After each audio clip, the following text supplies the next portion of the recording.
What a week we've had.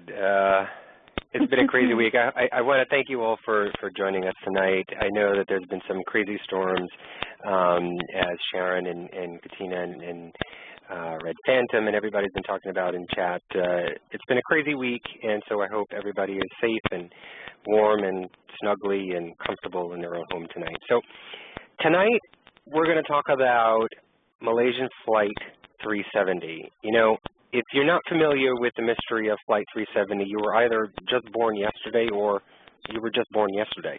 I mean, 24-hour news broadcasts, online blogs, and local national newspapers are all abuzz with the mystery surrounding the tragic disappearance of Malaysian Flight 370. Today marks day 57 of the investigation, and we are no closer to solving or finding the passengers and the plane than we were on day one. How can a Boeing 777 full of 239 passengers and crew just vanish out of thin air without any radar tracking or sightings from any of the countries surrounding the area, let alone the originating country of Malaysia? This truly may go down as the biggest mystery to ever been told or not been told. So 57 days later, and with all the mysteries, like every other mystery, the infamous conspiracy theories arise from every corner of the world and from every level. Did UFOs intercept the plane? Is the Indian Ocean the new Bermuda Triangle? Are there massive government cover-ups at play here? Did Russia have a hand in all of this? And, you know, I kind of laugh at this one. The strangest theory of all. The performers Pitbull and Shakira predicted the missing flight in their song, Get It Started. Whatever you've heard or whatever you've seen, Lucy and I will explore and review all the conspiracy theories out there and finally get to the bottom of them all tonight. So I guess let's just start off by expressing our thoughts and theories. So Lucy, my question to you first is, when you first heard about the missing Flight 370, what were your initial thoughts in that first announcement or that first breaking news? I honestly was, I don't know, it was just like a sense of nothingness. I mean, the fact that they stated that the plane had disappeared, my first thought was that it had fallen from the sky and landed somewhere in the ocean. And I naturally assumed that search and rescue would, you know, find debris, to find something, some kind of clue that would show that this plane actually did, you know, there might have been some malfunction, something. But it didn't cross my mind about any kind of, I didn't sense any foul play. And I'm going to say sense, because my first instinct was something technical happened. But as it went on, and there's with no clues, with nothing being found, it just got stranger and stranger. So, you know, living post 9/11, nothing came across your mind as far as terrorists at first? No. That's one thing that didn't cross my mind at all. Like I said, my first instinct, my first sense was something technical. See, when I first heard it on CNN, it came through, you know, I thought two things, like you were saying, either it crashed in, you know, either the ocean or on land. I didn't know exactly at that point where the plane was. You know, they said Malaysia, but I don't know the continent of Malaysia. I don't know, you know, how big or how small it is. So, you know, the two first initial thoughts that I had was that it either crashed or that there possibly was a terrorist act that was involved. And I was leaning more towards terrorism, just because, again, you know, we're living in a post-9/11 age, and it's the first thing that you think of. So I think I remember hearing it late at night, the news, and I thought, by the time I woke up, okay, usually when I wake up in the morning, I'll turn on the news anyway, just to check weather and traffic. And I noticed that the missing description was still above the title of Flight 370. So that was kind of odd to me, because either it was, if it was terrorist, there would have been a connection at some point, or if there was a crash, they would have found it. You know, I mean, I've never heard of anything like that other than Air France. I've never really heard of anything that crazy where you had no connection, no communication at all. So that intrigued me right off the bat. Right off the bat, when I saw that in the morning, I was completely hooked to it. And I think ever since that moment, CNN, and I've been online looking in between, you know, the research that we do for the show, I've been looking online at blogs and news articles just to find out and see, because naturally, you as a viewer and you as a listener, when you hear news stories like that, you will formulate your own opinion. Regardless if you think you're right or wrong, you're going to formulate your own opinion. You're going to try and piece it together. Everybody's born an investigator. You know, I think that's why everybody loves to watch those mystery and crime, you know, series shows and movies. They love mystery. They love to try and figure things out.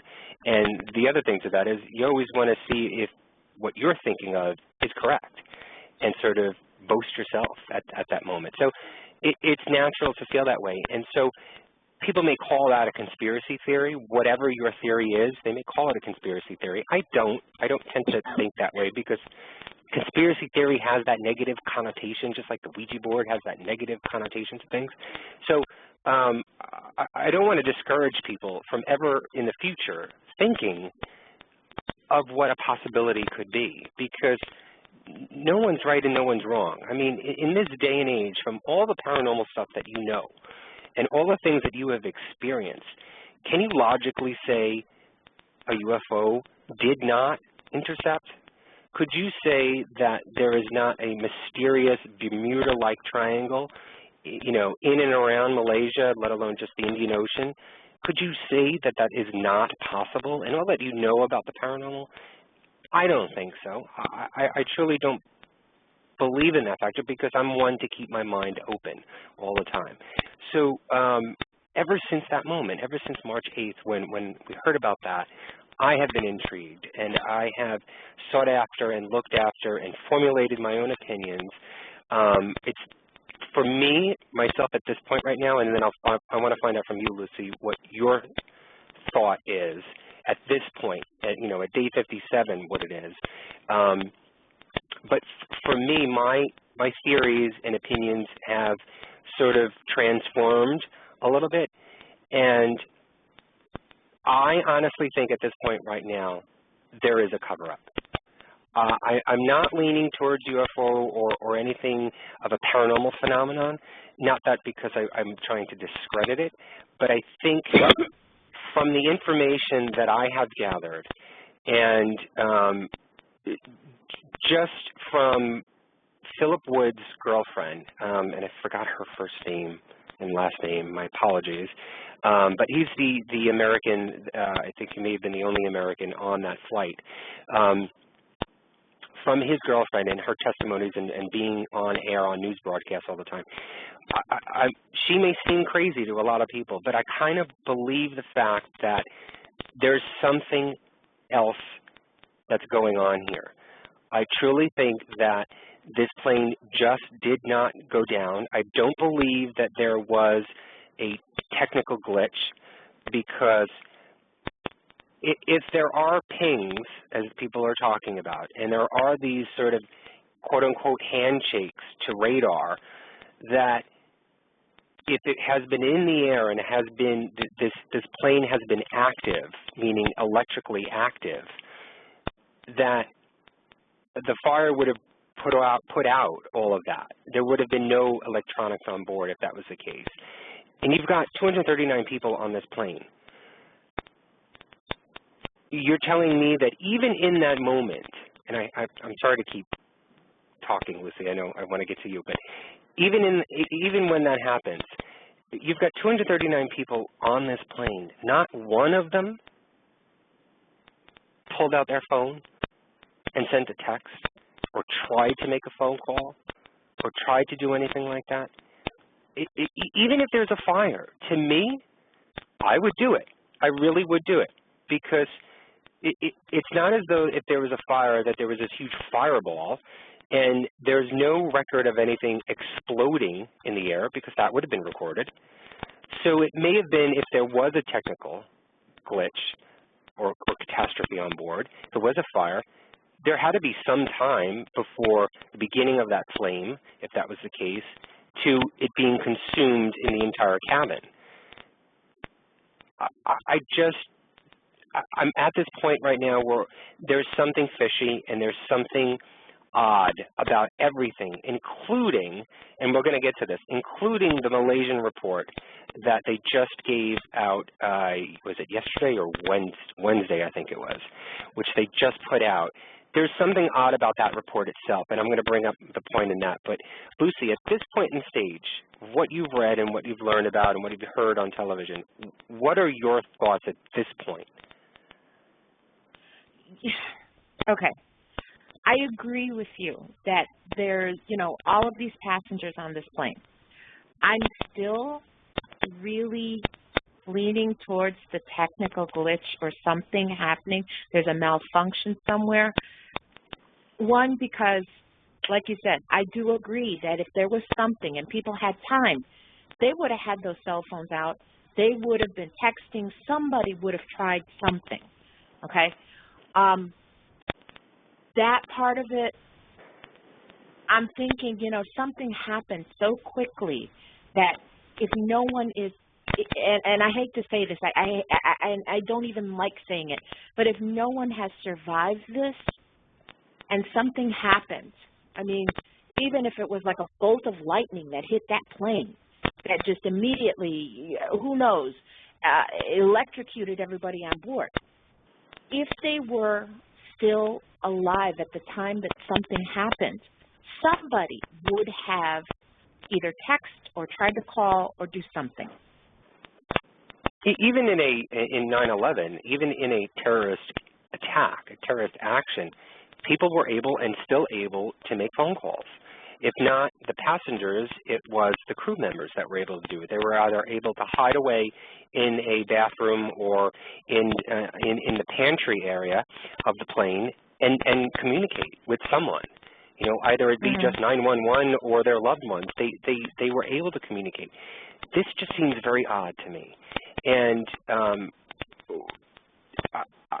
I hate the connotation that people are putting on conspiracy theories, because just to make this point, okay, here we are now, day 57. Now on day 55, I believe it was day 55 on Wednesday, that there was that American Geo something company that came forward and said that they have satellites in space.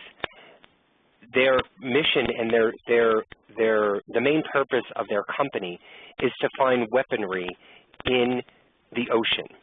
They have satellites that are able to detect metals that are in the ocean, deep down in the ocean, and to be able to detect mines or any kind of missiles or anything like that based on their metal composition. And they came forward on Wednesday and reported that they tried to give this information to the Malaysian government, and that they were pretty much told, it's nonsense, get out of here. Now, I don't know if anybody saw those images and saw the articles on it, but the images, they tried to overlap what a Boeing 777 looked like compared to the actual images of the metals. And I think it was copper, aluminum, and maybe something else. I think it was a third metal that they were able to analyze from the radar pictures, and they superimposed the actual image of the Boeing 777 on them, and they showed where copper is on a plane, and they showed the highlights of what the radar depicted on it, even down to the size of it as well. So people can consider that as a conspiracy theory, but at first, why would the Malaysian government, or any government for that matter, tell them, get out of here, you're crazy, when nobody has a clue as to where this plane is and has not found one speck of evidence thus far? Why would you throw that possible piece of evidence away when you have nothing to even stand on at this point? And now today, Malaysia has said that they will agree to do an inspection and an investigation into this and try and go to the location, I think is in the Bay of Bengal, to find out whether or not that if this company's radar images are truly it, and if this is the location of where the plane is underwater. But I don't understand. I'm not getting it. Am I stupid? I don't know. No.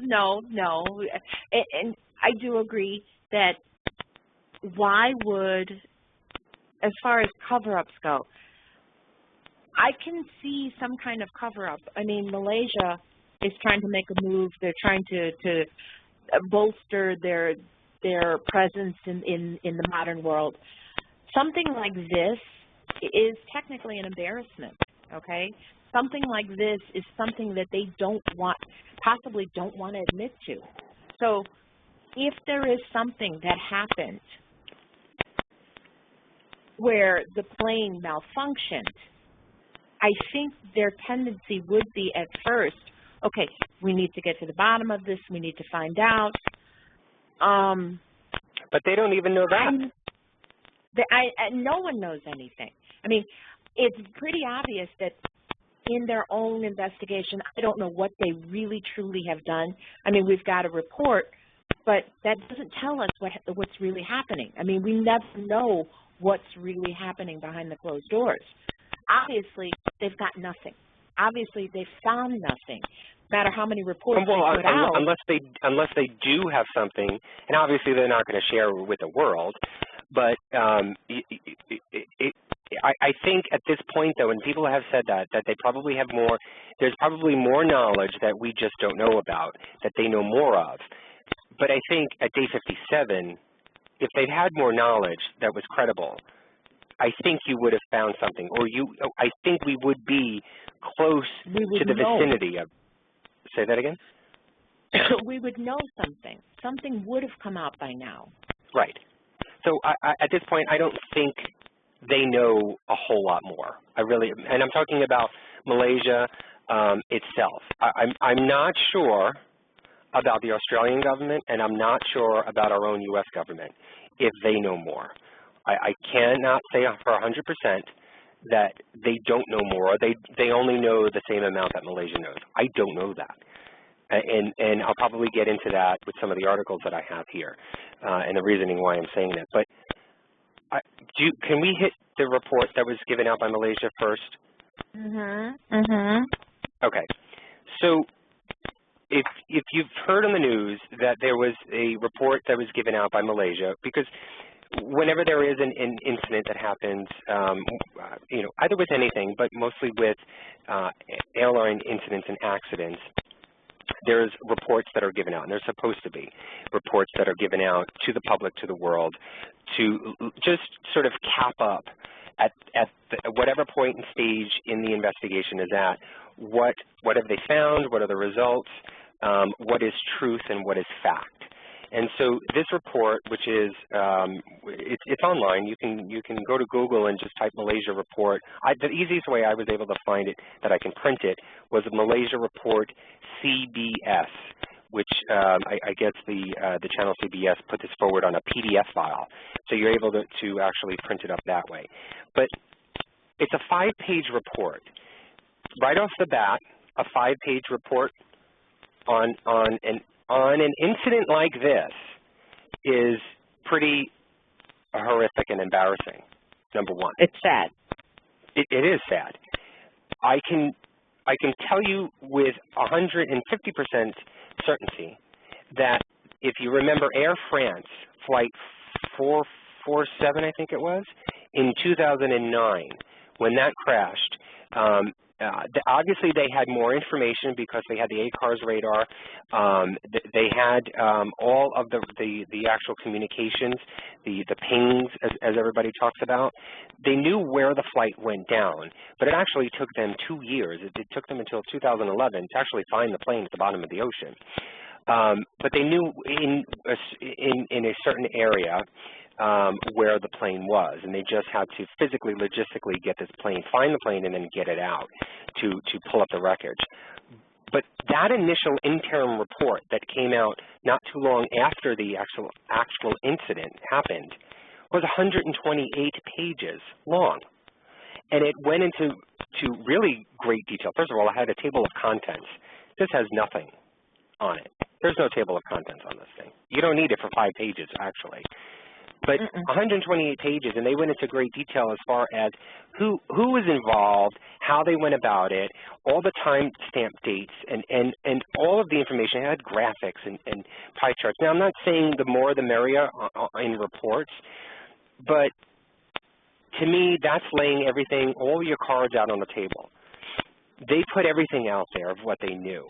For this 5-page report to come out, and it's titled Confidential, which is kind of odd, but for this 5-page report to come out on an incident like this, where you have no information, I know you don't have any information on a lot of things, but I know you've done more research than 5 pages worth of something.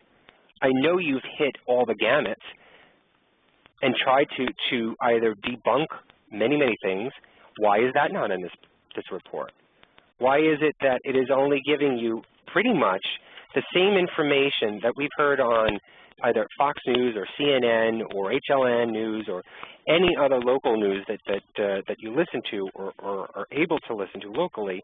Why is it that they're just regurgitating everything that we've heard already? There's nothing really new on there, other than the fact, and many news broadcasters have pointed this out, that it took 4 hours for the Malaysian airliners to put out a search and rescue operation.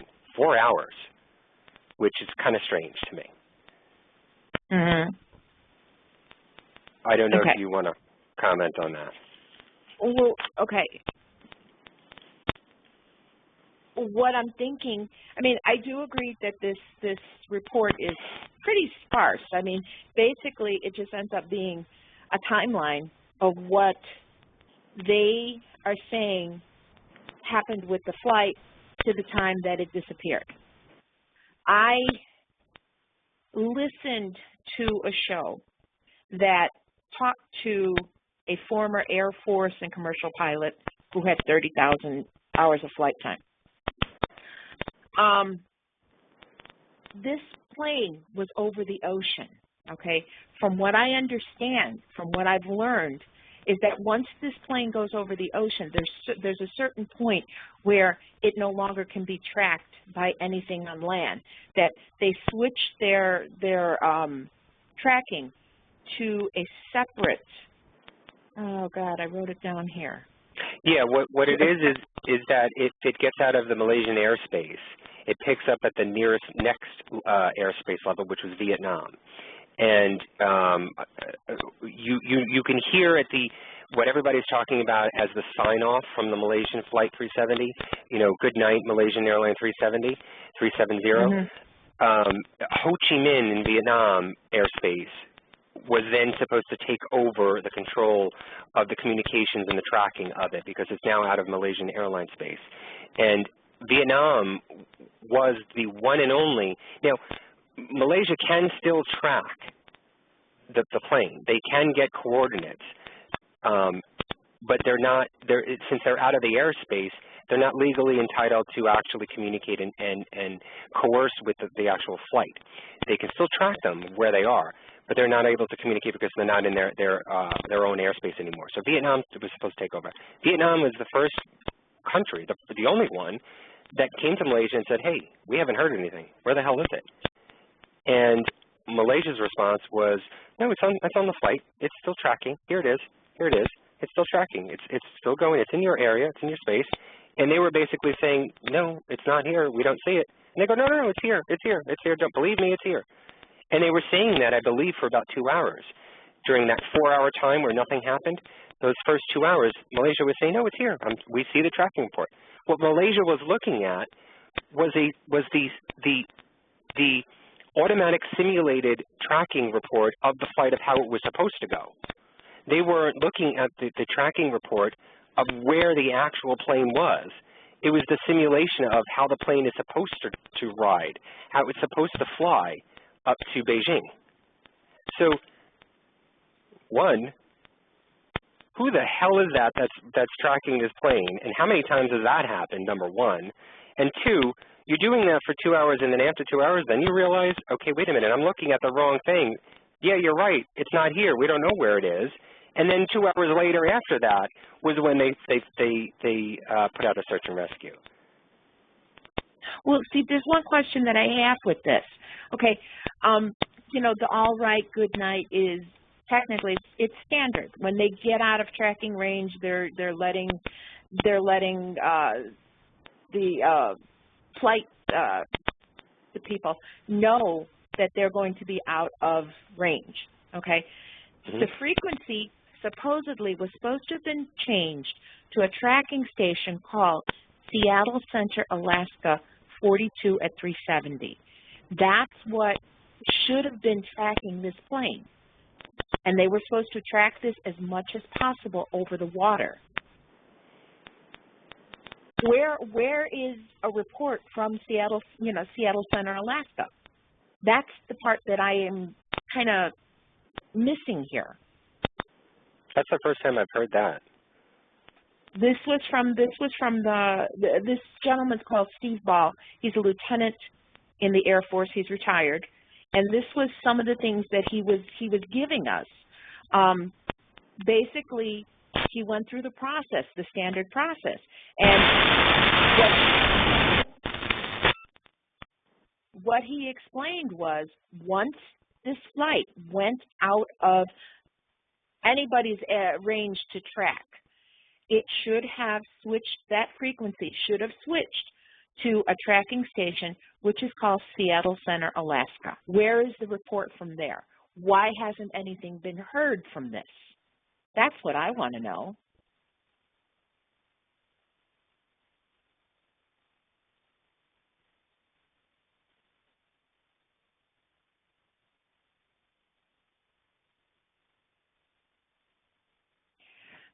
We lost Anthony just for a second here. But again, this was something that this lieutenant was telling us. Now, he went through some of the things, you know, that are standard, that the pilots should have gone through. Basically what he said, the air traffic controllers were not tracking in Beijing and Malaysia once the plane was going over the water. When it's in this big space that's over the water, it should have been tracked by this third station. It wasn't. That's where the report needs to be. I want to interrupt you, Lucy, for a second because my phone cut off. I know. I have no idea, but I was shut off from this thing, so maybe the government's listening. So I think we got the truth. I got men in black probably coming at my door. So I'm sorry. I don't want to interrupt you. Go ahead. Well, that's the main thing. That's the main thing that I got from his, you know, his talk about this, his take on this. There's a few things that he mentioned, you know, about the black box. Okay, this black box that is on the plane, the ping, it has the battery life lasts for 17 days. Okay, that's pretty much what you're going to get pinged afterwards. We're in day 57. Wait. He said 17 days? For the battery. That's for the pings. Now, the data will last much longer. No. The data lasts forever, but the actual black box, its standard average is 30 days, technically 30 days, but it has lasted up to about 10 or 15 days longer than that. So, you know, between 30 and 45 days, it's a natural standard. So that's kind of odd, and I'm kind of questioning what his expertise is. That's what he said. That's what he stated. He said the data would last longer, could be retrieved for a longer period. Yeah. It stays on it. It's permanently on the hard drive, the data. That you never lose unless it gets corroded, right, you know, and breaks apart, the actual motherboard. But the battery life, I know, lasts longer than that. He did say that this black box, it's the size about of a 3-gallon bucket. It's neon orange. And his point was that finding this black box in the size of the ocean, he kept pointing towards the size of the ocean, where it could have fallen. he did talk about that, you know, there was mention that the plane went off course, that they think that it flew about 3,000 miles off course. And the question came up, why would a plane change its course mid-flight? And one of the things that what he brought up was the fact that if there was an emergency on the plane itself. He said that necessarily they would not contact anyone because they need to resolve the problem on the plane first. If it's an emergency, if it was a fire, something like that, then of course everything would be turned off. Transponder would be turned off, radio would be turned off, all of that. I noticed Lou is in chat, and Lou, I'm going to pose a question to you because I think you may be able to answer it. I believe you were in the military, so if you're listening, when somebody says to you, 0300 as a timestamp, or if you see something that says 00:41:43, what time does that mean? Or if anybody in chat right now knows what 00:41:43 means, what does that mean? Okay, so 0300, 3 a.m., I know that. So if somebody says to you 00:41:43, what does that mean? To me, that means 12:41 and 43 seconds. I believe so. No, it's not a grid. It's actual timestamp, Lou. But in reading the report, and I'll wait to see. I'll continue with this until I see if Lou is able to get that. But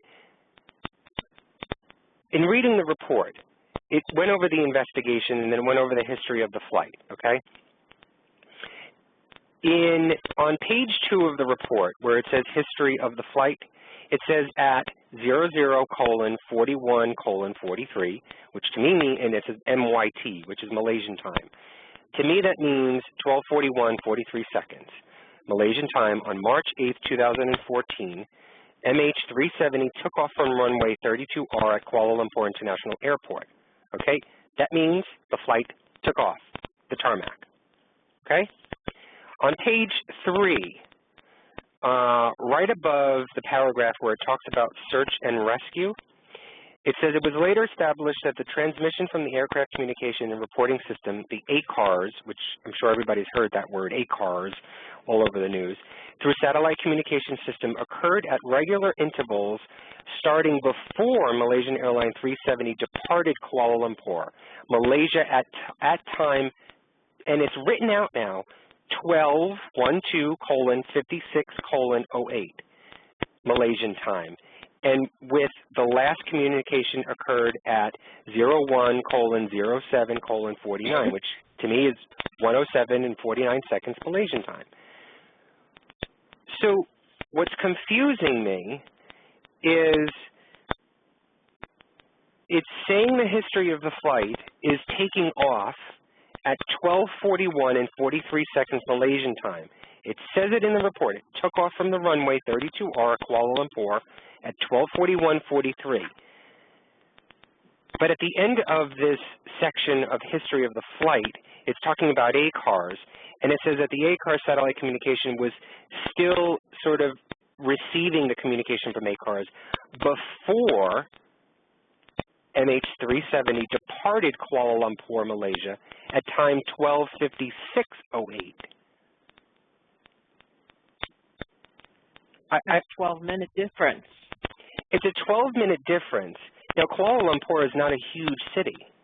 If it took, okay, let's go back. If it took the flight, if it took off the runway at 12:41, and they're saying that that ACARS was still attracting the plane before it left Kuala Lumpur, Malaysia at 12:56, and that the last communication occurred at 1:07, I believe that's AM, Malaysian time. How can a plane take 12 minutes to get out of the city while it's in the air but only take 11 minutes to cross Malaysia and go midway into the ocean area in 11 minutes.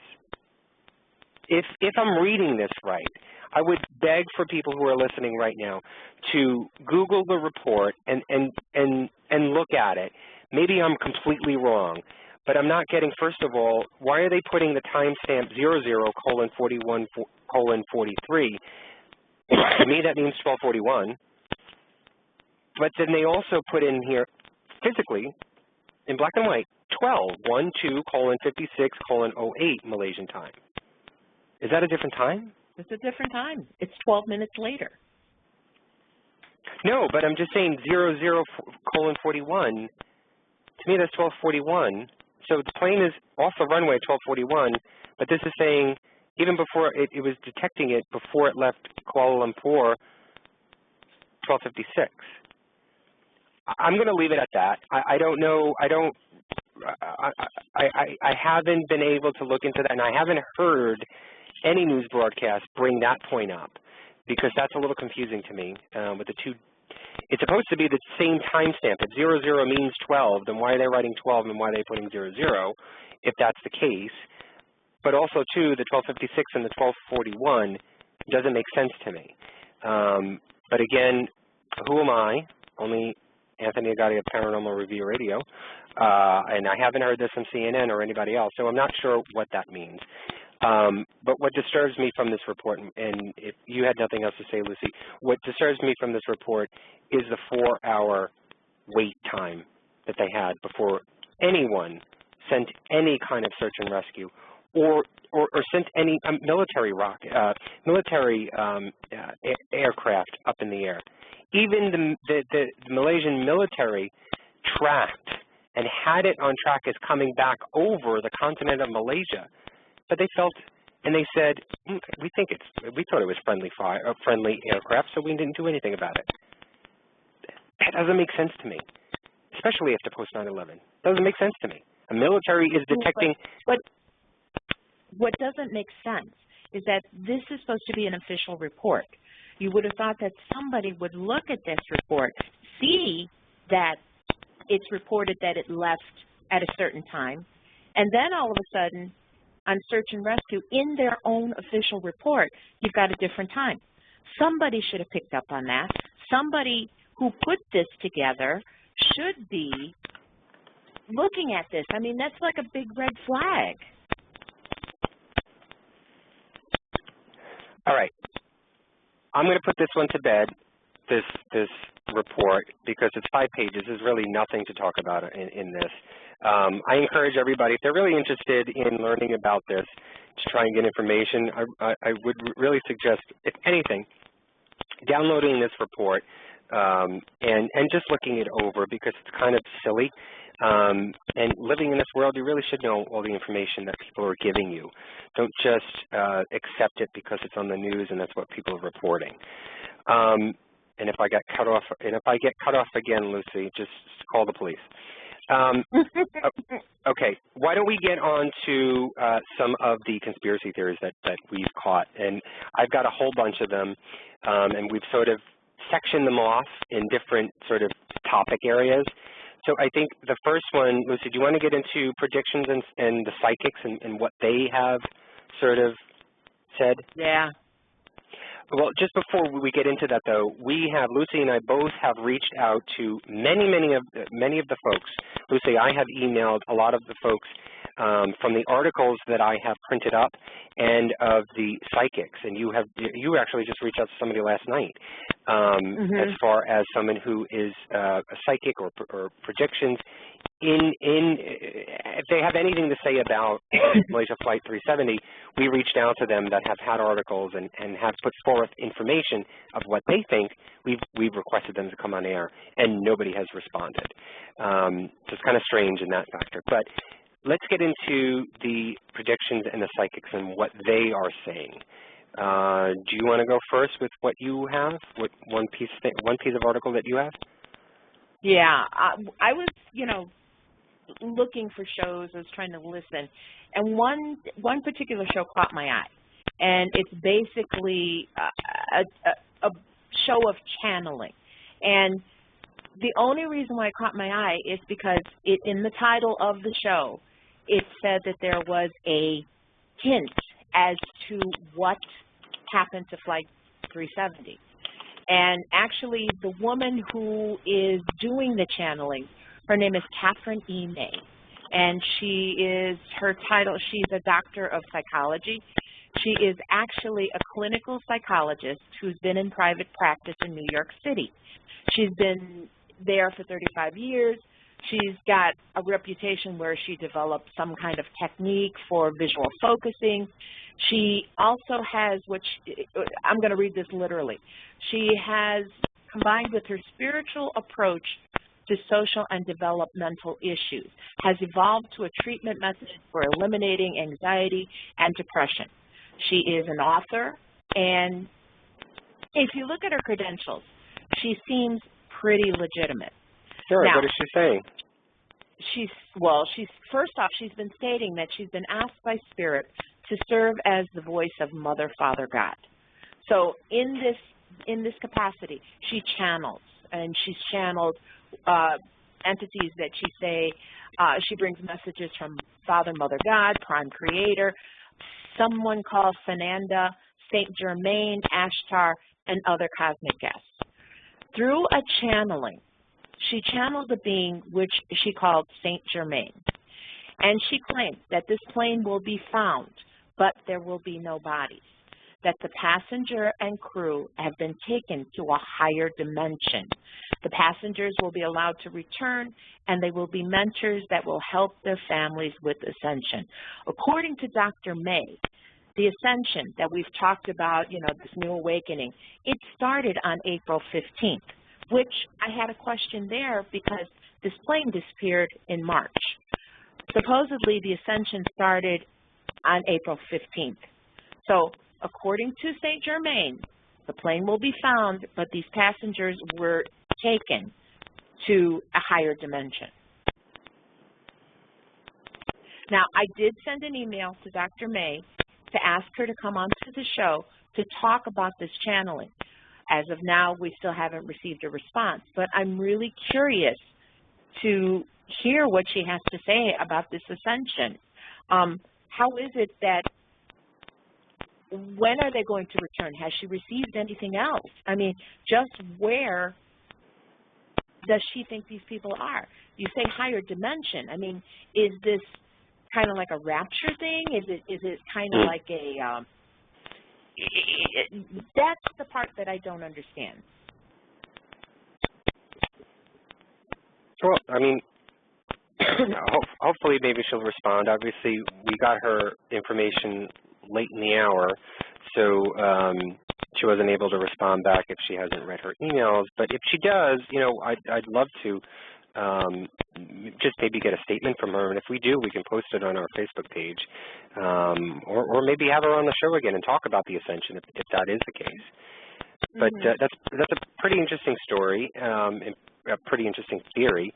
One of the pieces of articles that I had found was from a Nigerian pastor who last year in July, and if you guys have been looking for things about Flight 370, you may have come across this article about T.B. Joshua. He's a prophet and a pastor in Nigeria.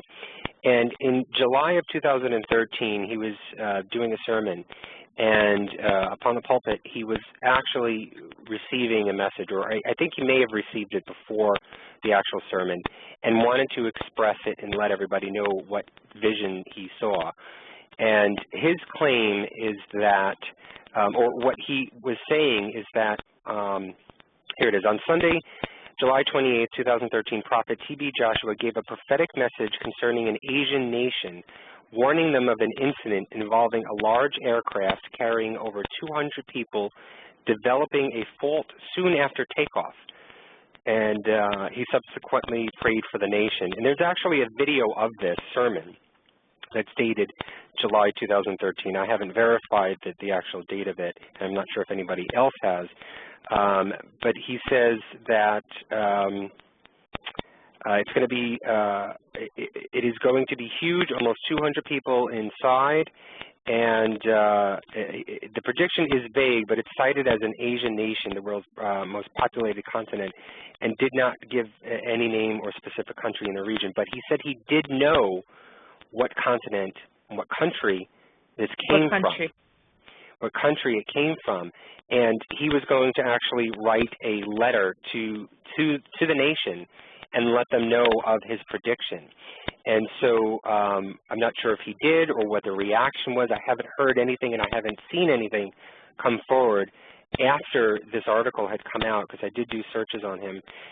Maybe I didn't do it well enough if there was, but and I saw the video. It's actually pretty chilling for him to talk about this, specifically naming a large aircraft, talking about over 200 people, and an incident in an Asian nation. I don't know. It's just, I don't know. It gives me more faith, I guess, in prophets and psychics.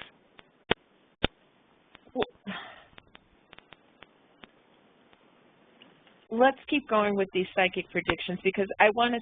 There's one thing that I'm finding a little hard to swallow, and it's the fact that, you know, these psychics that are out there, and there really hasn't been a whole lot of anybody that comes up. I mean, I'm seeing predictions of what's going to happen, but I'm more interested to know what people are picking up, what these psychics are picking up now. Where are they feeling anything? Are they? Where is this plane? Where are these people? We put a post on our Facebook page when it first happened and asking for psychics to come forward if anybody had any visions prior to or even after the actual incident, but we hadn't received anything, no response from that plea. There's of course other ones that I have come across. You know, the infamous Uri Geller. He's sort of been trying to communicate with the flight and the passengers by doing remote viewing, and he's saying that the pilots were overcome by fire. So he's talking about some sort of technical glitch or issue. I'm just looking over the ones that I have right now. There's also Harry T. I don't know who that is. Harry T. predicts. You know, a lot of them that I have received actually talking about they're not sure, and they're stating they're not sure what happened. They don't know if there was a crash or not, but they know and they feel that something bad happened, which kind of makes me laugh. Not only not to say not to discredit them, but I mean, if you really don't have anything to say, why are you putting anything forward? It just doesn't. I don't know. It doesn't make sense to me. Especially if you're a psychic. I wouldn't do that if I was a psychic. You're not really, you know, you're not putting anything on the table for anyone to munch on. It's just really strange and odd to me. Lucy, did you have any other psychics that you wanted to bring up that were different? No, because basically all the ones that I found were all basically the same thing.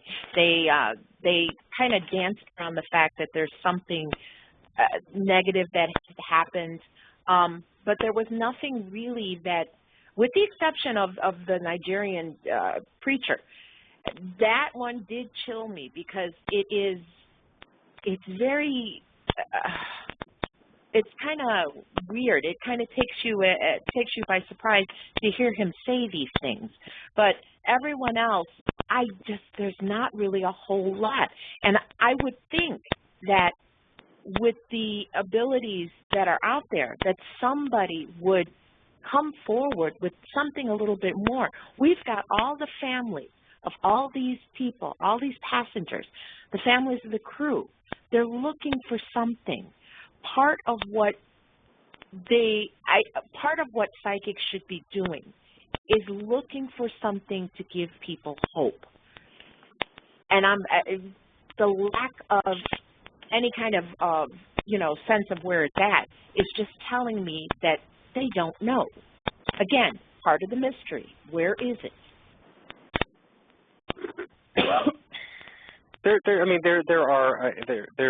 a couple from Hogue's website, Hogue, H-O-G-U-E, prophecy.com. Talks about crashing over the South China Sea. It's so varied and so all over the place. I get it. They're just bringing forward what they are envisioning. Whether it helps or not, I think they're just trying to share whatever comes to them. No psychic knows whether or not it is what they're saying and not what they're saying. What they're seeing is true or not, but it's just a statement that they're putting forward. But to me, the bunch that I found really didn't provide anything at all. I guess they just wanted to put their name out there. Who knows? I don't know. Did you have anything else on psychics and predictions to put forward for the show? No, okay. But no one just asked in chat if I sensed anything. As I said before, my first sense was that there definitely was some kind of malfunction. As far as the passengers and the crew right now, I'm not sensing anything. I sense nothing. So to me, that usually points towards they're not with us. And I really don't want to go there. I want to keep that hope going. But that's all that I've gotten. I really haven't gotten anything else. We have a couple of callers. Do you want to take some calls? Yeah, let's take some. Let's see what people think. All right, go ahead. Pick up the line. Okay, hold on one second. We're going to go to 989 area code. They've been on the line for a while now. Hi, area code 989. You're on the air with Anthony and Lucy. Who is this? Anthony and Lucy, this is Noah. Thank you so much for bringing me on. Hey. Professor Noah. I have been chomping at the bit to talk about this with somebody who has researched as much as you guys have, because I have a very strong opinion about what I think could have happened. All right, lay it on us, Noah. What is your theory? Lay it on you? All right, I'll just put it out there. Okay, I think, and again, this is, I want to lay this out so I don't sound like paranoid or conspiracy theorist type stuff. Basically, I think that the reason psychics are having problems pinning down exactly what happened or is inconsistent is because it's actually a political move. And I'm sure that most people would agree that China has had an increasingly significant influence on the world economy, especially with the relationships with Russia. But I have to reel this back in. And here's a few things that gave me pause. One, the reports of who was actually on the plane, those were inconsistent. I followed it very closely. Mm-hmm. What I found very curious is that I still don't know what the final word was. 20 senior staff members on that flight were from Texas, and they worked for a semiconductor company.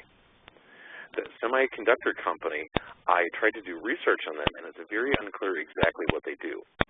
But obviously, from what I was able to gather, very technologically advanced people, and they had a patent on something, which somebody, his name was Jacob Rothschild.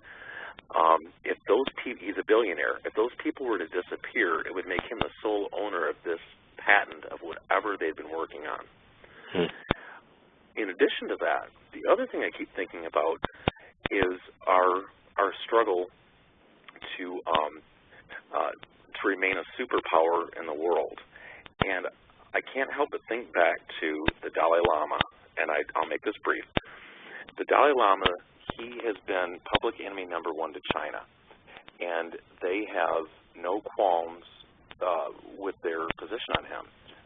What they did is the Panchen Lama, who is the Dalai Lama's, who's going to follow him, they discover this person through different means by age 5, I believe.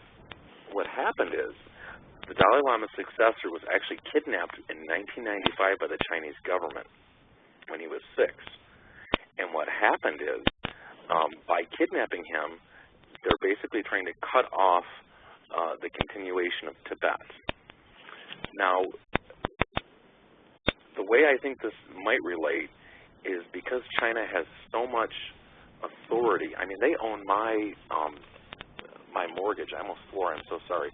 They own the mortgage on my house. China, they're very powerful. And to have a plane full of people, if they're ballsy enough to kidnap the next Dalai Lama and indoctrinate him in a way that will help make Tibet extinct, I also think they're very capable of making a flight, quote, disappear that has people on board that would benefit them as a superpower. If you take 20 Texas, I'm talking high-quality NASA-level people that would be able to put us on the moon had it been 1969 all over again, I think they have a vested interest in hijacking that plane, having it land in Beijing, and keeping those people as POWs to never be seen again, just like the Panchen Lama. And I know that might sound far-fetched, but I think the people are alive. I don't think they'll ever be seen again. I think that they are serving the Chinese government for whatever plans they might have for the future. And I'm not explaining it well. It's a Friday night, almost 11 o'clock. But no, a little bit of sense. I've actually been waiting this whole entire show tonight to talk about that particular point that you're making with the 20 Texas passengers and this whole semiconductor company, because I found really good information on this topic itself, and I'm not sure you can talk more about the Dalai Lama on that part because I'm not familiar with it. But what I've gathered is that these 20 semiconductor employees, they were traveling to China. The company it's a Texas-based technology firm that develops components for high-tech weapon systems and aircraft navigations, among other things it was saying. Where is it? The shareholders include the Carlyle Group. Now, that name may sound familiar to a lot of people, especially after 9/11, that the Carlyle Group was a previous heavyweight client that included the Saudi bin Laden Group, the construction firm owned by the family of Osama bin Laden. To me, from what I've gathered from the information, and I'm not sure if it's U.S. or China. I haven't convinced myself either or. But to me, the information that these technicians, these employees had to be able to create some sort of technological piece that is able to, if attached to something or created within something, is able to cloak it, and it's able to make it disappear. This particular item was pitched to the U.S. on March 5th, which is 3 days before this incident happened. And they were on their way back they were on their way to China, I think, to meet with other groups within China and in the U.S. to get the capital in order to raise the money to make more of or to expand this department and this project, but also to get more, supposedly, to get more information about how it works. Now, they had already pitched this on May 5th to the U.S., and they showed them all on this presentation of how it works and what it is. I think what's happening, and I don't know if it's China or U.S. again, that they may have abducted them, kidnapped them, and like you're saying, using them and will never be released to formulate some sort of power, some global power thing. And they're just utilizing the other passengers as sort of collateral maybe at some point, or you have to sort of, they're just pawns, I guess, in this whole thing, and I'm not sure whether or not they're still alive. But there's something to this story that is catching my eye. And I'm going to do, after the show, I'm going to keep doing research into this area and this company. because I want to find more. And I didn't hear about that if they died. What was that they died? That the owner of this, or somebody gets ownership of this patent or of this technology? His name is Rothschild. It allegedly. Let's see, his first name. He's Jacob Rothschild. He's a billionaire. And 4 members of that group were, their disappearance made Jacob Rothschild the sole owner of an important patent. According to this article that I found, they're all part of Freescale Semiconductor. They've been developing microprocessors, sensors, other technology for the past 50 years. The technology it creates is commonly referred as embedded processors, which according to the firm are standalone semiconductors that perform dedicated computing functions in electronic systems. I have to also add in here, and people are probably going to hate me for this, but I don't care. Past advisors of, and the company is called Freescale, past advisors of Freescale have included ex-U.S. President George Bush and former Prime Minister John Major. I see Lucy smirking there. Just with that alone, and the Carlyle Group, which I've known and heard about a lot after post 9/11, it just seems very strange to me, and I think there's something to this. Well, okay. Let's see. This company, Freescale Semiconductor, also owns Freescale RF, which is involved in creating solutions for aerospace and defense, such as battlefield communication, avionics, HF radar, missile guidance, electronic warfare, identification, friend or foe.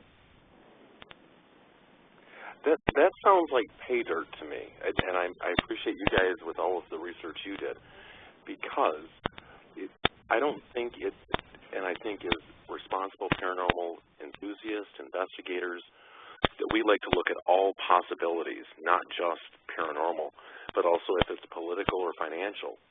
And from what you guys have said, I see financial gain on the part of U.S. citizens, and I see political gain on the part of China. And what I find interesting, to go back to the Dalai Lama, is the United States, President Obama has been very skittish with China.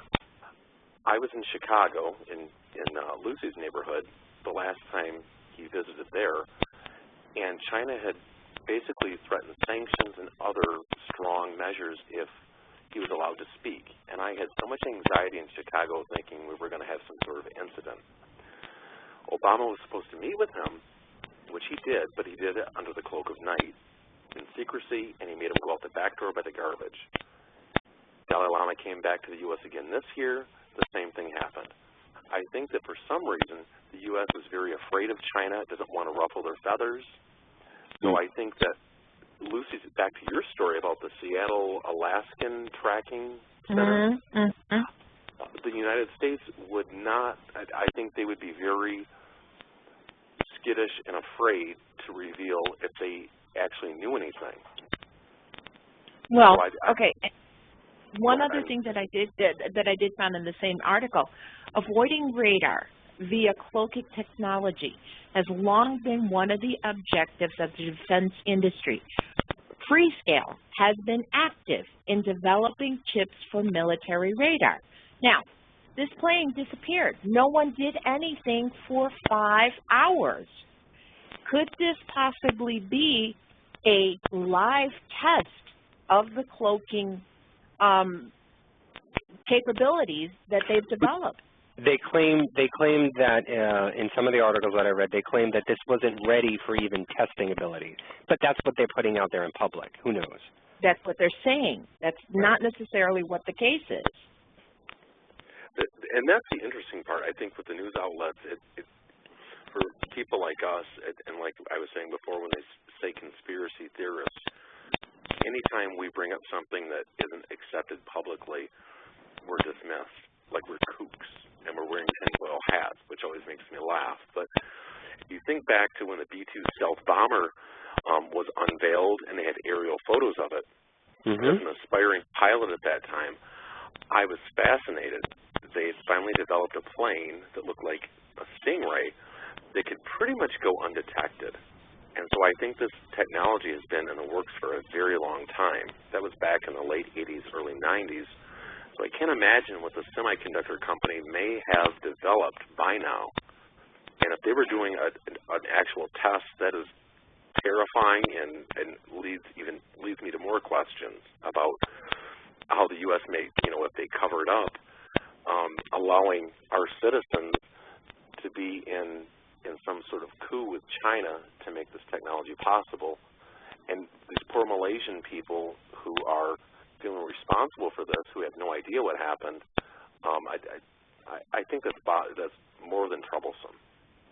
Well, I have another theory that involves Malaysia and Russia, and I'm hoping to get into that.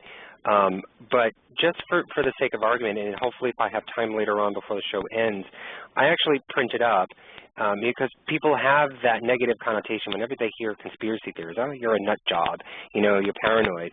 I've got a list of 33 conspiracy theories that have turned out to be true. So, everybody talks about how, that either it's a UFO or it's, something technical or some higher power government cover-up, and they labeling it all as conspiracy theories. Don't negate them all, because I've got a list of 33 that people called conspiracy theories, but actually turned out to be true. So I'm hoping to get into that. But let me run this by you, Noah. One of the theories that I had, and I'll run it by you, Lucy, as well, because I don't think I mentioned this to you. One of the theories, no, actually I did mention it because I actually posted it on my Facebook page. One of the theories that I thought about, because I did some initial research in the very beginning, and this was not based on anybody else's theory, it came into my mind and I did my own research. I said to myself, okay, what's going on in the news right at this moment? And this was maybe a month ago. This had to be about 4 weeks ago. And the two top stories was Russia invading Ukraine and the plane. So I'm saying, okay, let's just hit the first thing that I see. What's the relationship between the two? Obviously, they're in two different countries. Okay, let's take who are the initiators, who are the protagonists, who are the big actors in this whole thing. You've got Russia and you've got Malaysia. I Googled them, and I found out that Russia and Malaysia have a long-standing relationship together. And I'm not just talking about a regular relationship. I'm talking about almost a relationship as, you would find them in bed together. That's how close that these two are. And so I'm thinking, you've got Russia invading the Ukraine or trying to take over the Ukraine. And bloop, what pops up on the news is this mysterious plane that has disappeared and nobody knows what happened to it. My theory at that point in this whole time span was that Malaysia and Russia were in cahoots together to create this diversion, this plane accident mystery diversion, in order for the media and for countries from all over to focus on, because it's a heartfelt, tragic incident that happened that involved many different countries, to try and focus their efforts on that, meaning ships and aircraft, and divert them away from what Russia is trying to do in the Ukraine. I don't know if I'm off the map on that type of thinking, and I don't know if anybody who's listening right now ever even thought of that, but I wanted to get your thoughts on that, Noah. You know what, Anthony, I like that, because I think that when we get into these very complicated relationships with countries that we don't know, that, there's public statements released, and they give us lip service of what we want to hear, I think that we truly have to try to look at what's in the news and infer from that, like you're saying. And I think that it could very likely be related, because there's a lot of interconnectedness there with the whole Russia-China Cold War type mentality. And I think that I think that you're definitely onto something, and I don't think any of us could truly know the complexity of what's going on there. But I think that it's people like us that, you know, like you said, the men in black at the door. I've joked about that many times. But the last time I posted something online that was questionable, my internet service started acting up, and I had to laugh. I said, "Uh-oh, here we go." So, but no, I agree. I think that, and Lucy not getting anything when she's trying to get some sort of message about it, it's blank because it's so convoluted, and it's almost like unlawful carnal knowledge where you almost shouldn't know, and we don't know the motivation. But my impression in doing my research, reading what you guys have said, listening to what you've said, is it sounds very politically motivated, and I appreciate you guys bringing this particular program on the air, even though some may say, well, maybe that's not so paranormal, maybe it is paranormal. Right. I appreciate you guys talking about this. I don't want to take up all the air. Yeah, no, and we're bringing up a few different paranormal, like we're going to get into the UFO factor into this and how that plays into it, sure. And what people have said and some of the proof that they've put forward. But, you know, it's not just, in my opinion, the reason why I wanted to do the show is not just, you know, not trying to bring anything paranormal into it, but bringing the investigative nature, as you were saying. You know, we are all investigators. Just by human nature, we are. But this sort of, I don't know, to me it gets like my creative juices going to try and think of and try and read and learn about and research all the different scenarios or all the possible different theories and opinions and scenarios out there. To me, personally, I like that because it's given me the power to be able to try and make up my own mind. And maybe it's selfish of me to try and put that out there on the airwaves to give that same experience to other people. I don't know, maybe selfishly, I'm hoping other people feel that way. But to me, I think it just gets to your creative juice. It makes you think outside the box. And I like to think that way in paranormal investigations, not always going the same humdrum way or the same ways that you see on television. Think outside the box. Think for yourself. Think of, you know, unique types of situation and scenarios and logistics that you can come up with and get that going, because that's the only way I think we're going to get any answers to anything. Well, one of the things that I want to bring up, okay, and as we go along, and it's unfortunate, and we're beginning to see this, there is definitely a pattern of diversion. Major things that have happened, things that have, you know, big situations that have happened have almost turned out to be diversions from something else. If something major happens, if there's a major event, it's almost like now I expect something else to be happening in the background. There's something else. My first thought is usually, okay, this happens, but what is really happening? Why is our attention being taken away from something else? So your theory, Anthony, I mean, honestly, it's a good one. Now, whether or not it is the truth, I don't know. I mean, I'm still not, this mystery has so many tangents going in so many different ways. It's hard to tell which way is the right way. Which way has the answer? Well, we're going to get onto another caller, but Noah, what did you want to say? I just wanted to say, and thank you both. Again, opening the dialogue up like this, I don't think that you're pushing your views on people. You're opening a very honest dialogue where people can share their ideas, and hopefully people will think about it more than just being spoon-fed what's so-called truth. And I appreciate you guys doing that, and I appreciate you letting me be on the air to talk about it. You're awesome. Well, you're great. Every time you come on, Noah, you're great. So we appreciate your calls whenever you do. Thank you, guys. Have a great night. You too, Noah. Thanks, take care. Noah. Bye-bye. You know, and CNN actually did like one 30-minute piece a while back on conspiracy theories, and they had even talked about the possibility of UFOs, which blew me off my couch when I heard that, because who would have thought mainstream media would talk about UFOs in a mystery, in an airline, incident mystery, and that was it. It was only a 30-minute piece, and I don't think any other network picked that up or continued on with it, and I felt, it's necessary. Bring it out. Talk about it.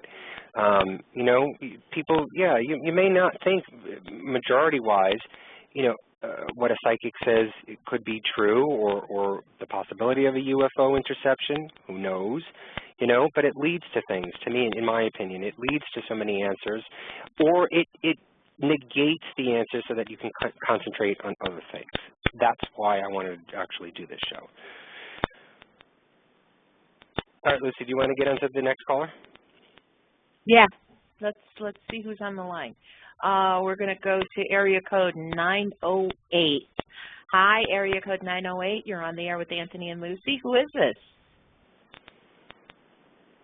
Hello?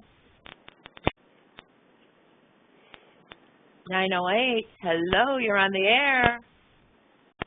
All right, let's put him back on mute, and maybe we'll catch them a little bit later. All right, because we've only got like 41 minutes left of the show, and I want to make sure that we get through a lot of this, or hopefully get through a lot of this. So, Lucy, what do you want to get into next? Or do you want to continue with government cover-ups? Do you have any other information on possible countries, other countries, or other areas of the world that could be involved? Well, there's only one thing that I want to mention, and that's the theory about the United States involvement, that very possibly, where is it, that the plane was diverted and it may have landed at the United States military base on Diego Garcia. This theory was raised at a White House daily briefing on March 18th. And our press secretary, Jay Carney, responded just simply, I'll rule that one out. The theory is that the plane was diverted. It turned west, which would be consistent with a flight path towards the island. And a message and an image tied to a passenger. Shortly before the disappearance, a message was posted to a 4chan site reading, I have been held hostage by unknown military personnel after my flight was hijacked. I was blindfolded. I work for IBM, and I have managed to hide my cell phone in my ass during the attack. Yeah, that's Philip Wood. That's the, I mean, it was later debunked, but the person claiming that, not received it, but it was posted in a forum, that message, which is kind of odd. I mean, if you've got a cell phone, why wouldn't you text? He has a girlfriend. Why wouldn't he text his girlfriend, or he's got kids? Why wouldn't you, text your kids or family member? Why are you going to post it to a forum? That was kind of odd to begin with. But two, he did do research, or he claimed to do research, the person who put this out there in the public's eye, that the actual message did come from Indonesia. It came from the Indian Ocean area. So, it could be, a foul prank that somebody played in that area and sent it out, but it had been later debunked. But the person who is claiming that or put it forward is not saying at this point that it's either true or false, but he is saying that there may be something possibly to the fact that the plane was taken to an island and the passengers are still alive. Well, okay, there's one other thing to this. It says that there was a screenshot in circulation which was alleged to be taken from the Diego Garcia base website itself, indicating that the flight traffic on Diego Garcia was suspended for 72 hours. That effectively would bracket the time in which this plane could have landed there. And it has a large enough tarmac area for a plane of this size. So, it adds to the theories.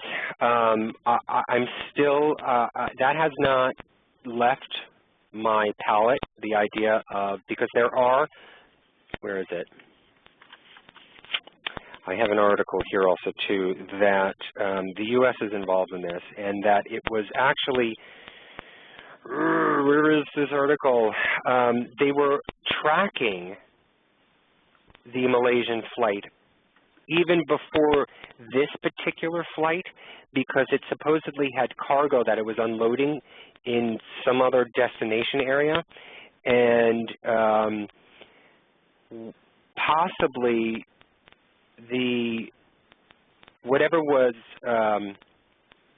they were unloading wasn't fully unloaded, and when it was leaving Kuala Lumpur in Malaysia, the U.S. government was following this plane and diverted it to Diego Garcia Island and landed it there. Whatever is on this plane, these people are saying that the U.S. wanted it and took the plane, and the only way to get it was to take the plane and bring it to Diego Garcia and do whatever it was with that piece of, material, whatever it was, and I'm assuming keep then the passengers hostage or lose, quote unquote, lose their identity. So I don't know, but I think, to me, I think there is a cover-up. I think there are countries and there are people that know where this plane is, and I don't think we will ever know what happened.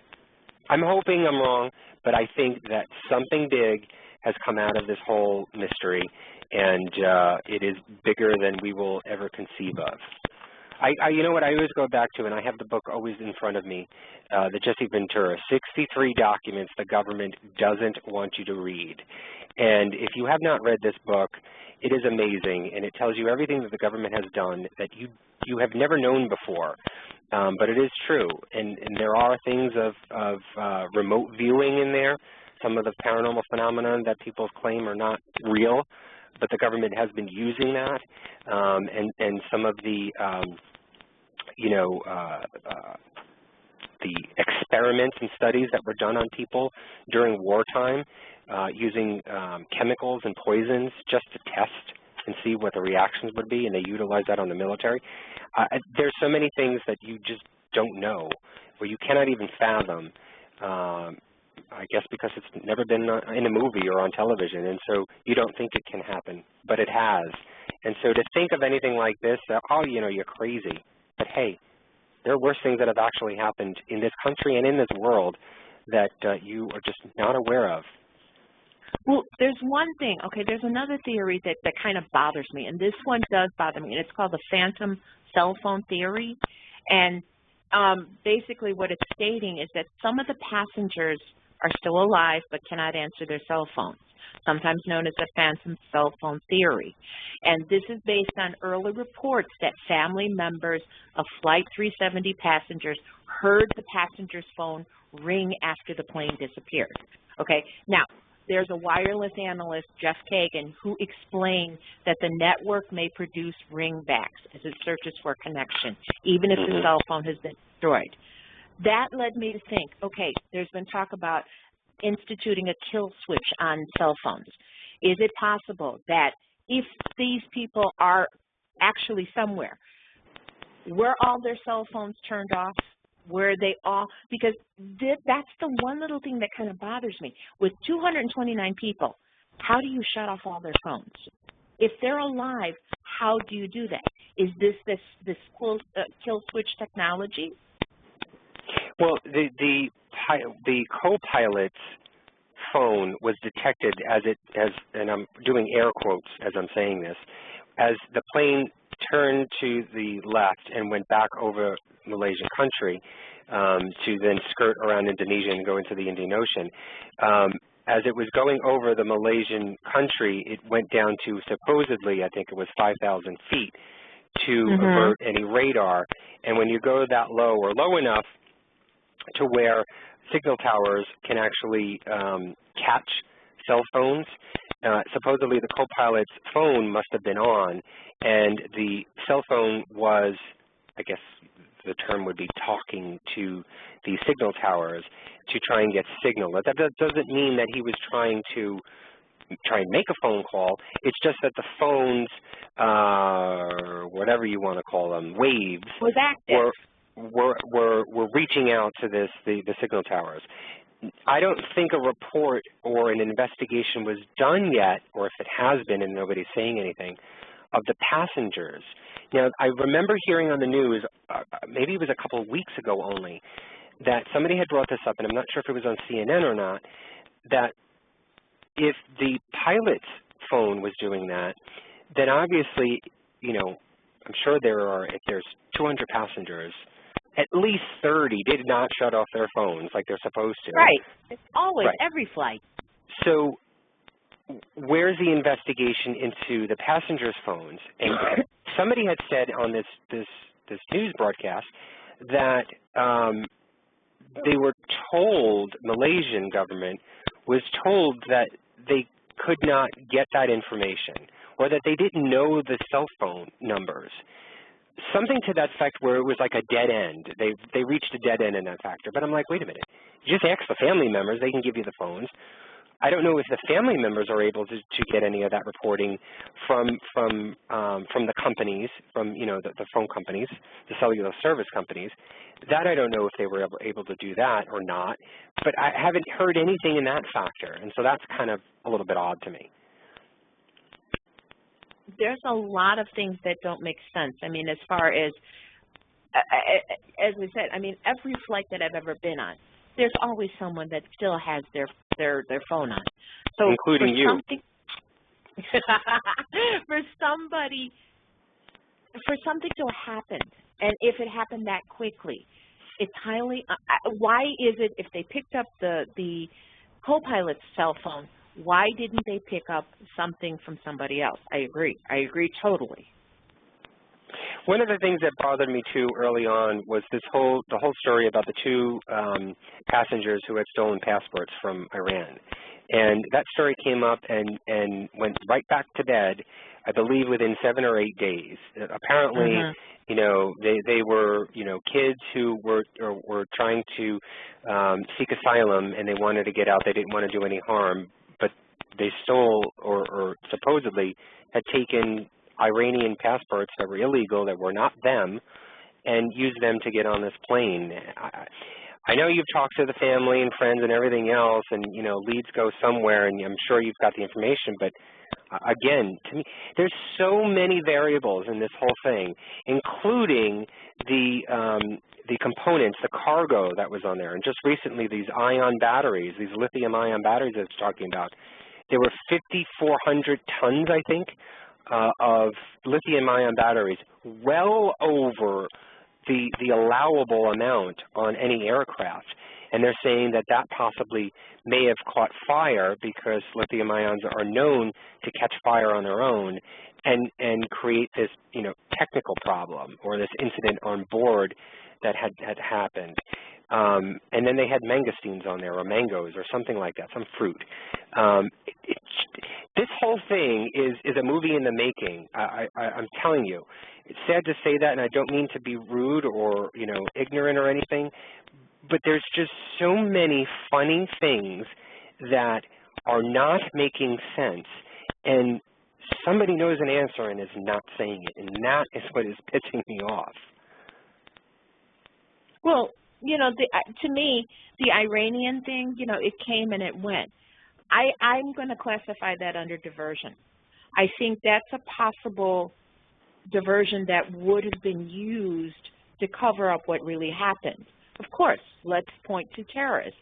It's one of the things that would explain what happened. But I think it went away because I think this is bigger than just a hijacking. I don't think there was a hijacking. I'm going to bet that there was not a hijacking.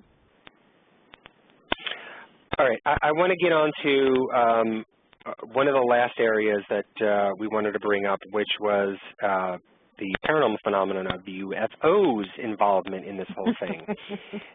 And I had actually found really cool information on ForbiddenKnowledgeTV.com by an Alexandra Bruce, and she put this up on March 9th of this year. And actually, I reached out to Alexandra to come on the show. I think it was a couple of weeks back, and I still have not heard from her. But I thought it was pretty interesting. Not only, I mean, this information is, I don't think it's from her directly. She's just, she put out a blog about a video that if you go to YouTube and you type in DAHB, B as in boy, 007, I think it's 00 and not 00. I think it's 007. Dabu 7 is what I think it is. That is the YouTube name, I guess the profile. He's got a, or she's got a video of the actual, not radar, but it's a online tracking service. And I know I've used it before, and I can't for the life of me remember it right now, to track when people are. This is what I tracked when you were leaving New York, going to Chicago, Lucy. You're able to go in there and put in the flight number and information. It shows you where in the map the plane is at that very moment, and it tracks it, and it sort of guides you along. So if you're able to go to that video, check it out, because he makes a good point, or she makes a good point, because the flight path, it shows you the flight path, and it shows you it going over Malaysia, and then when it's over the ocean, the blip just disappears. That's what it was up until I think about 4 weeks into the investigation, and then after the 4 weeks, this flight tracking archive, because it keeps everything in archive, changed. And what happened is it didn't disappear anymore over the ocean. This actual flight, MH370, continued on and went in and around Vietnam and went around, I can't remember what other country it was, another Asian country, and then it disappeared there, which was kind of odd. But in the same video clip, Dabu 7 talks about this other blip that comes up and appears on this tracking report. And it first comes up as a yellow circle. Now, typically with all of these tracking reports, it's supposed to come up, anything that this thing catches, this radar catches, it's supposed to come up as and recognize it as a plane, and it gives you the plane image. It didn't do that with this one. It came up as a yellow circle at the very beginning, or a question mark, and then it changed into a plane. And then what happened with this was, if you look at this tracking report, it like moves ever so slowly, like a turtle, okay? Picture a turtle moving. And then this blip pops up and comes up on the tracking report and glides like a shark in the ocean. And it goes right near this thing, and that's when it disappears. So the theory, one of the theories is that this tracking radar actually picked up some unidentified flying object with an enormous amount of speed, catching up with Flight 370, and then it disappearing. And this woman, Alexandra Bruce, who had watched the video, and she had written a blog about it, talked about it, and I wanted to sort of get her ideas on it. But I don't know if you've been able to see this video, Lucy, and I don't know if you've been able to read the article. But what do you think about the UFO? But I read the article, and I posted the link to the video in the chat room. See, now this is another one. I mean, like you said before, with the things that we know, with the things that we've researched, and, you know, just being open-minded, it really does, in my head, could be a possibility. Let's say something did happen. Let's say, you know, with everybody making concessions that there is extraterrestrial life, that there are UFOs. Let's say maybe something happened here where this flight was taken, or this flight was, you know, who knows what, you know, taken for so it can be studied or something like that. It's highly unlikely that anybody who has knowledge of what happened is going to speak out of it, because the uproar would be unbelievable. I mean, is this something, you know, and God forbid, is it something that certain governments agreed to, you know, with the contact that they've made? You know, is it possible that they have a connection with these beings from another planet, and this is just part of an experiment, or this is part of an agreement, you know, where the plane, you know, okay, we'll give you this plane, here you go. And if that is the case, why would we do something like that unless there is some kind of exchange? Is there knowledge that we're going to get? Is there something that, well, I'm not going to say we, is there knowledge that somebody's going to get? You know, I can't discount the UFO theory only because of everything that I've learned so far to this point. I went on ufoevidence.org website, and I found an interesting article, excuse me, that was dated, I think it's November 5th, 1985, which is a while ago. Is that correct? Mm-hmm. I think it is November 5th, 1985. I don't know, it looks odd to me on there. But in any case, it talks about the Malaysian UFO scene, and it goes into the history of Malaysia and UFO reports. And the article starts off with going back as far as 1909, when the captain of a Danish vessel was sort of in and around the Sumatra area in the Malay Peninsula, talking about unusual lights moving through the water. And in 1909, that's pretty unheard of, and that was one of the first recorded accounts of some sort of unusual phenomenon in the waters around Malaysia. But then it also gets into the history from the 1950s all the way up to 1979, it looks like, mostly. But then it says that there's much more that have happened in the 80s and 90s. But I just wanted to give you an example of some of these. So in the 1950s, in East Malaysia area, there was a witness. It was they called her an illiterate housewife. I'm not sure what that means. Had observed a disc-shaped object described by her as big as a house, emerging from behind some of the trees and flying slightly over the valley. And then they talked about other ones where there was a British instructor in and around Seremban, Port Dickson, Penang Island. There's another one talking about UFOs hovering over the island of the mainland area. And then it talks about mysterious abductions. And they first initiated this part of it talking about how Malaysia is rich in religious and traditional beliefs and features, that many of the people in Malaysia still believe in the older folklores and the traditions. And the one belief that is still adhered to by many of the individuals of the older generations concerns the question of mysterious abductions of humans by these mysterious entities. They have this huge belief that there are these small humanoids that are abducting, you know, their people. Now, I don't know if it's religious in nature or if it's folklore or not, but they talked about how many of the missing report cases that have gone on in Malaysia over the years, automatically people think of these little tiny humanoids. And apparently, after World War II, each year in Malaysia, there's only about one person that is ever being kidnapped or abducted, any person, either child or an adult, because I think they automatically think it's these, you know, tiny humanoid entities that are doing it. But they're so rich in this area, and I understand the complexity of it and why people may say, oh, well, you know, it's their little folklore religion that's been passed down. But I know many religions, and I know many things, even from the things that I've learned from Native American, of their belief systems, that many of this is true and that it is. So I love that this article went back into the history and talking about what Malaysia and its people have been experiencing and citing, and, you know, could it possibly give credence to anything that may have happened to Flight 370? I don't know.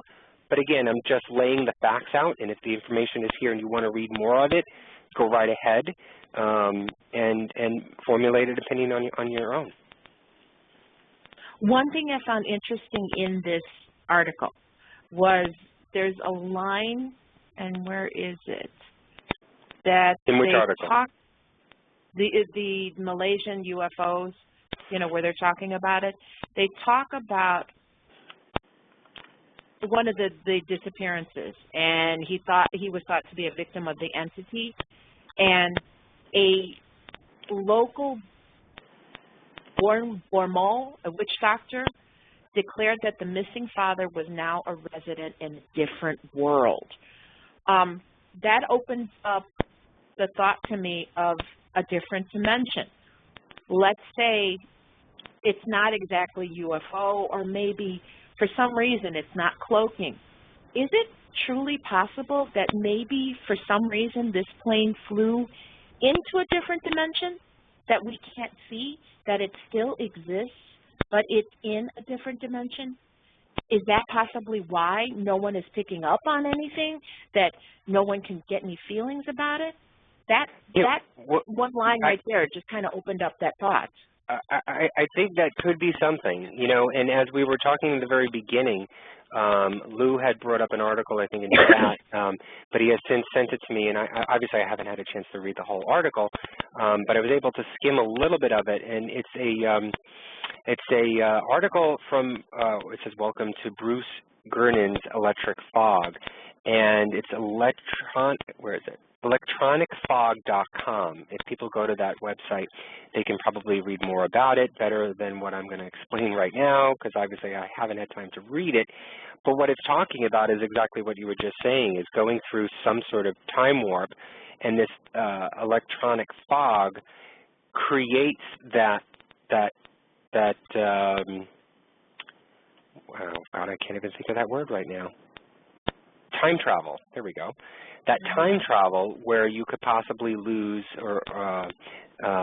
time, and they may have been transported either into the future or into the past or into another dimension, who knows, but that tunnel vortex that could have been created, or, you know, could have been manifested in that area may have done that, and that's why there was that last ping, or half a handshake, as they're calling it, in the Indian Ocean, and then there's nothing. But what bothers me is this plane is not supposed to go in that direction anyway. You know, it wasn't supposed to go down in the Indian Ocean in that direction towards Australia. It was supposed to go up to Beijing, you know? So regardless if it was a time portal or vortex or whatever it is that they were transported to, why did they go down that area and then it happened? It's just, I don't know, it's not clicking for me at this point. If it happened as they were leaving Malaysia and going in the direction of Beijing, and then they disappeared and still nothing, we haven't found anything, then maybe I could say there may be some credence to that idea. But I don't know. But this article from Bruce Gernon's Electronic Fog, or electronicfog.com, is pretty interesting. I'm going to tag it so that I can read it later. So thank you, Lou, for sending it to us. You know, one thing that kind of I thought about when I was doing all this research was Amelia Earhart and her disappearance, her plane disappearance.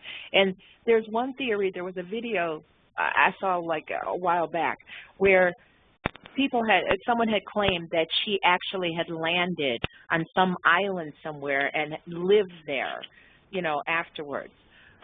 But again, this is something, you know, is this another Bermuda Triangle? I mean, that's another theory.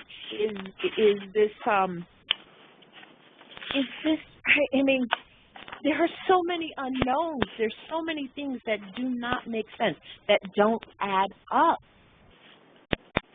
And I guess that's why the conspiracy theories run rampant in situations like this, and people are trying to formulate their own opinions of things, and some things that they want to put forward and be a possible recognition, or for people to get interested in it and possibly bring, you know, either debunk it or extend it and hopefully lend its credence and lend an answer to the mystery of it all. But I don't want to negate anyone from ever coming forward. I don't want that negative connotation attached to anyone's opinions on things, no matter how widely non-accepted it may be, or widely accepted it may be, I think for whatever reason, just say it. Just tell people what you think, because you never know what, even if your story or what your theory is in whole could not really happen. There could be some portion of that that could lend some answer, or someone that may be able to hear it, that may make a click somewhere to be able to go off in the direction of where the answer is. That's all that I'm saying. I do have one question for you, Anthony. What do you think about, because we've got the conspiracy theories on one side, but we've also had a lot of experts or technical experts claiming that there is a logical explanation, that there was a fire, that the pilot turned because he was going to try to go back to some place where he knew he could land. What do you make of those explanations? Are those diversions that will keep us from actually looking for the truth, or are you accepting of what they're presenting? Of some sort of like fire on board? Yeah. Yeah. Here's my thing, and this is why I'm liking that geo company, I can't remember the name of it, that said that they found radar images of metal material in the shape of and in the length of this Boeing 777 at the bottom of the Bay of Bengal. Was it near China, I guess? Somewhere around in that area. Near the northern part. It's actually near India. Right. And it's in that northern arc, which is the total opposite of the southern arc of where they've been looking at. So here's my thing. I believe that there's a possibility that there could have been this fire on board or some sort of incident that happened on board, and the pilot was trying to do another, miracle on the Hudson River, try and land this on water safely. And I think maybe it had done that. I think it may have done that. If there was a technical glitch, I think it did that.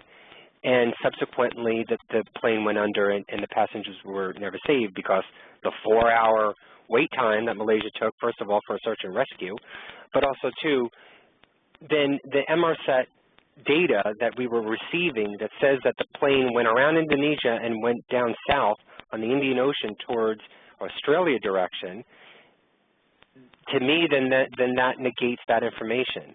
And I don't think, and you can mark my words, I do not think that even if the plane is caught in the Bay of Bengal, if that's the plane that's in that bottom of the ocean, I think all the countries and the governments that were involved in MRSAT are not going to say that they were wrong. They will not say that at all. I think if this happens, and this may sound stupid, I think they may secretly say that there was nothing at the bottom of Bay of Bengal, may take that material and bring it to the southern part of the Indian Ocean and dump it there, and then later on say, oh, look, we found it, it's right here. I don't think that the governments involved and the countries involved in this are going to say that they're wrong. They won't. I'm smiling because Anthony, I wish you could see his hand was going and the finger was going as he was talking. I'm sorry, I'm Italian. I have to talk with my hands. I love it. No, I mean, you have a point there, and I am really curious because I did see those photos, and I did see that, and there's no doubt. I mean, they do look like shapes of parts of an airplane. So even just... But I think it did, and I think if it did have a fire, there's no reason for it to fly for 7 hours. And what they were initially calling as a phantom flight, where it was just, everybody pretty much either was unconscious or dead on the plane, and the plane was just going for another, 7 hours or however long it was going down the Indian Ocean, down towards that area on autopilot. I don't believe that. I think if there was a fire, I think the pilot tried to do as best as he could. And if he wasn't able to in the fire or whatever it was, the explosions or whatever, happened on the plane, I think the plane would have went down at that point of contact. or if he was trying to get it under control and tried to land it on the water in the ocean there at the Bay of Bengal, the Straits of Malacca, whichever area it was that he was trying to do it in, he may have landed it on the water, and there were obviously no way to get any communication, and so they probably, I'm just visioning what I saw on the Hudson River when and I can't remember his name right now, something with an S, the pilot, when he landed it in the Hudson River, that, I saw all the passengers standing out on the wings of the plane waiting for rescue. And I'm just envisioning, if that's the case, then they were waiting in the middle of the night on the wings of this plane, hoping for a rescue, either by boat or by air, and just not being able to do it. And that plane just went down like the Titanic. And these poor passengers were just floating around until their deaths. And if that happened, that's pretty sad. And I'm hoping that didn't happen. But if that's the case, that may have been the issue. But I don't believe then that plane skirted around, Indonesian island, and then went down all along with having a fire in the cabin or on the plane itself. It just doesn't make sense to me.